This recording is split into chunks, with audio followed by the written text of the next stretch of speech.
우리는 이제 뭐 잘 아시겠지만 자본주의가 이제 극도로 발달되어 있는 나라이기 때문에 각 주마다 약간씩 법이 다릅니다. 네. 그래서 그렇죠. 그 법에 따라서 어떤 주에서는 그 토지에 대한 이것이 공공재라는 거예요. 아까 말씀하신 공공재로서의 성격이 있기 때문에 거기에 맞게끔 이것이 사유재산에 대한 그 소유권이 제약을 받아야 된다. 네. 이걸 인정하는 거예요. 네. 그럼 저 자본주의 사회에서도 그걸 인정하는데 다른 나라에서 뭐 왜 그걸 못 하겠어요? 뭐 말씀하신 대로 중국 같은 경우에도 50년 이상 소유 못 하게 돼 있어요. 네. 예. 중국이나 뭐 북한이나 이런 사회주의 국가 같은 경우에는 거의 뭐 지금 사용하려면 아파트를 뭐 개인적으로 사용을 한다 하지만 사용권이죠. 말씀하신 네. 것처럼. 그리고 네. 우리와 같은 자본주의지만 대만이나 싱가포르도 땅은 공공재이기 때문에 상당히 많은 그런 어떤 그 법에 의해서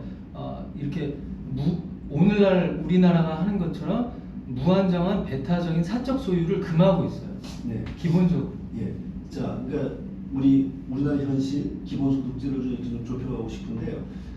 지금 우리나라의 현실에서는 기본소득제가 지금 주창되고 뭐 경기도에서 지금 청년 수당 얘기하는 것들은 소득의 불균형에서 사실 그렇습니다. 온 거고 네. 그런 것들을 알고 보면 토지 속에서 발생됐던 것이고 이렇게 말씀해 주셨는데요.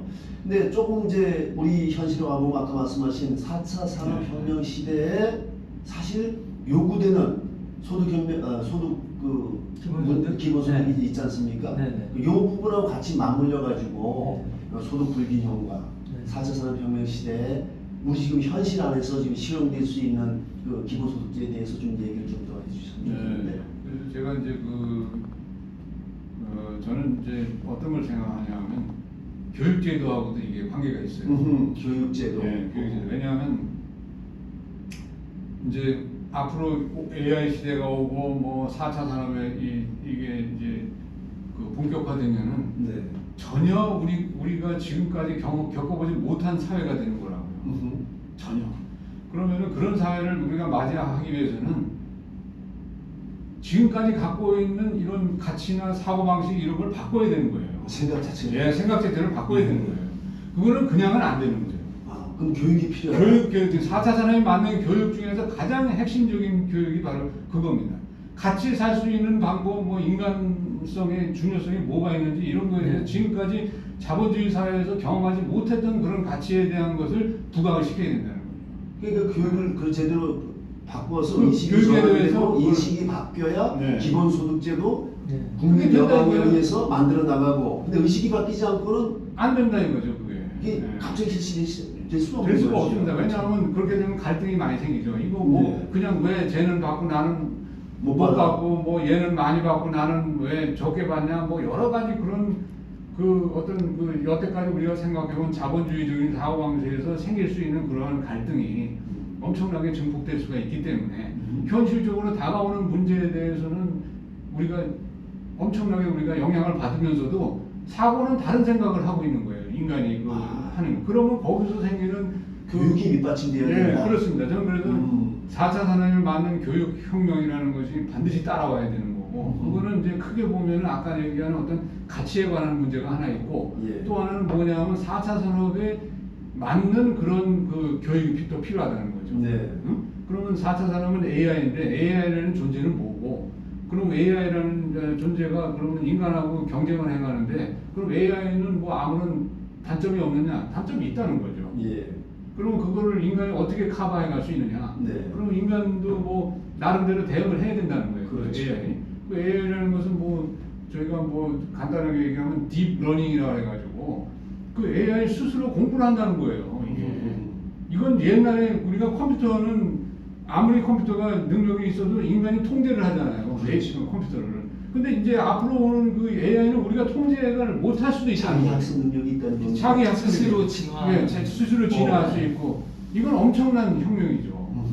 그런 그 상황에서 우리가 살아나가는데 맞는 인간형을 우리가 만들어내는 교육이라는 게 굉장히 그 큰 과제 중에 하나입니다. 자, 그러면 우리가 기본소득제, 인간 기본 그 생존을 하기 위해서 지금 말씀하고 있는데 경제가 뒷받침돼야 한다는 거, 교육이 지금 뒷받침돼야 한다는 거, 또 여기에 사실은 이제 일상이 많이 잃게 되게 되면 정치적으로 이런 것들은 다 결정을 해야지 실행이 되지 않습니까? 그렇죠. 네. 이 정치적인 문제 같은 거 다 이게 다 조합이 되어야 네. 기본소득제 실시가 제대로 가능해질 수 있다는 모든 생각을 건 하는데 결국 법과 제도가 네. 정착이 되어야지 이제 실행이 될 수 있는 거니까. 결국은 뭐 기본소득 제도든 무슨 제도든 간에 그것이 인간의 행복과 응? 결국은 그거죠. 이거를 추구하는데 네. 맞아야 되는 거지. 기본소득 제도를 해봤는데 그 인간이 행복하지 않더라 하면 그 의미가 없는 거죠. 그렇지. 그래서 이제 거기에 모든 행복하기 위해서 어떤 우리가 그 조금 전에 얘기하신 대로 여러 가지 그런 뭐 정치적인 문제, 뭐 사회 구조적인 문제, 그다음에 교육 제도에 관한 문제, 뭐 이런 것들을 전부 다 점검해서 이런 것을 지금 다 그 어떤 헌법 개헌하는 데다가 다 지금 담아내야 되기 때문에 사실은 그게 엄청난 네. 그 일이 되는 겁니다. 네. 현재 단계에서.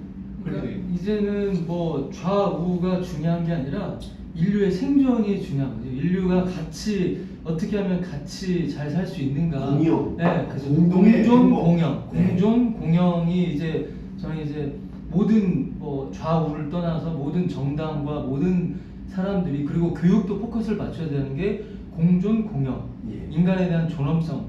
내가 소중하고 이웃도 소중하고 모든 사람이 소중한데 정말로 이게 소중하다는 게 말이나 구호에 그치지 않고 예. 우리의 법과 제도 뭐 또 이제 직업 그리고 모든 것들에 어떻게 하면 이 그 인간에 대한 존엄성, 공존 공영 이 의식이 어떻게 하면 다 뿌리 깊이 내릴 수 있을까 이런 거에 포커스 맞춰서 교육이나 앞으로 정책이나 이런 것들이 이루어져야 된다고 봐요. 근데 지금까지는 이제 있는 사람만 더 잘 살고 없는 사람은 더 가난해지고 더 착취를 당하는 그리고 또 이런 것들이 이제 정당한 것처럼 원래부터 세상은 뭐 약육강식이야. 그러니까 저는 이제 약육강식이라는 말을 많은 사람들이 합리화하기 위한 그 용어로 사용하고 있거든요. 근데는 이제 약육강식이라는 말이 과연 정말 맞는 것인지 그리고 약육강식으로만 하면 그게 영원히 인류가 살 수 있는 길인지조차도 정말로 첨예하게 또 이제 생각을 해봐야 된다고 보고 모든 교육은 공존 공영 예. 인간에 대한 존엄성에 네. 밑바탕을 두고 이루어져야 된다고 생각해요. 그러니까 지금 말씀